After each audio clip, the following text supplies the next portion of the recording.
ગૌ માતા, જય ગોપાલ, પારોલ દેવદિયા ટ્રસ્ટ. તો આજે 6 તારીખ અને મંગળવારની રાત આ સેવા કરતા પારોલ દેવદિયા ટ્રસ્ટના ગૌ સેવકો તો એક પાંજરાપોળ છે. અમારું કે કોઈનું પ્રાઇવેટ ગૌશાળા નથી. તો આ પાંજરાપોળની માલિકા હજારોની સંખ્યામાં ગાય માતાઓ છે.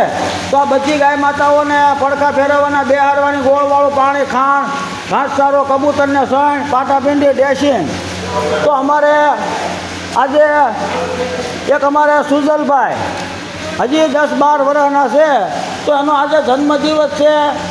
તો જો અમારા સુજલભાઈ તો એને એવો એક વિચાર આવ્યો કે આપણે જન્મદિવસ નિમિત્તે કેક કાપી, કેક બરાબર, અને ઓલા તાળીઓ પાડવી એની કરતાં એ કે આપણે કોકના પેટ ઠારવીને પેટ કોઈ મૂંગા જીવના.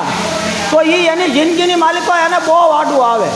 કારણ કે કેક કાપવાથી તમે બધા ખાવ ને કદાચ તમે આમાં બીમાર પડો, પણ એ પૈસાનું આવા મૂંગા જીવના ગૌ માતા છે, કોઈ કબૂતરને સણ છે, એને ખવડાવો ને તો ખરેખર તમારી બીમારી હોય તો દૂર થઈ જાય.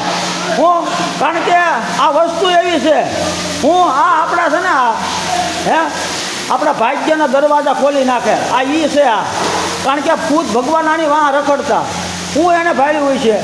તો અમારે એવા સુજભાઈને આજે એક પેટી ગોળની અર્પણ કરી છે એના જન્મદિવસ નિમિત્તે. તો હે ગૌ માતાના તમામ દેવી દેવતાના શરણમાં પ્રાર્થના કે આવા બાળકોનું ધ્યાન રાખજો સદાય, અને એના ધંધામાં પ્રગતિ કરાવજો અને સદબુદ્ધિ આપજો. આવી તમામ અમે ગૌ સેવકો પ્રાર્થના કરવી છીએ. બાકી આ મૂંગા જીવનું કોણ આમ જોવા બિચારાનું તો ખરેખર હું તો તમામને કહું, તમારા જન્મ હું તો આખા વર્ષમાં ન આપો તો કાંઈ નહીં, પણ એક જન્મદિવસ નિમિત્તે તમારા હાથથી કોઈ મૂંગા જીવને જમાડો, કોઈ અનાથ બાળકોને જમાડો. એ સત્ય વસ્તુ છે. આ કેક કાપી એ હાવ ભવાડા છે, ભવાડા.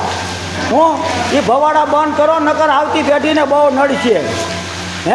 કેક લાવીને એ બધા મીણબત્તીઓ હળગાવીને ફૂંક મારીને ઠારવાની ન હોય. આપણા હિન્દુ ધર્મમાં તો દીવો પ્રગટાવવાનો નિયમ છે, ઠારવાનો નહીં. ઠરી જાય ને તો અપશુકન ગણાય.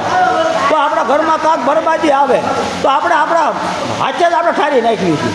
આ બધું બંધ કરો અને આવા કોઈક મૂંગા જીવને તમારા જન્મદિવસ નિમિત્તે જમાડો તમારા હાથથી. 500-1000 રૂપિયાની કેક ના કરો. 500-1000માં છે ને 100-200 કબૂતર જમી લે, એટલા પેટ ભરાઈ જાય. આવા ગૌ માતાના પેટ સારો તો તમારા કાંક ભવિષ્યમાં તમારી પેઢીઓને કાંક પ્રગતિના માર્ગ દેખાય. નકર તમે જોવો અત્યારે ધરતીમાં છે આ છોકરા કેવી લાયનો પકડી લીધી. કારણ કે આગળનું બેલેન્સ આપણા ગઢિયા આપણે દેતા ગયા હવે પૂરું થવા આવ્યું છે. એટલે હવે નવું બેલેન્સ બનાવો, આવી અમારી પ્રાર્થના છે. સમજાય એની માટે. જય ગૌ માતા, જય ગોપાલ.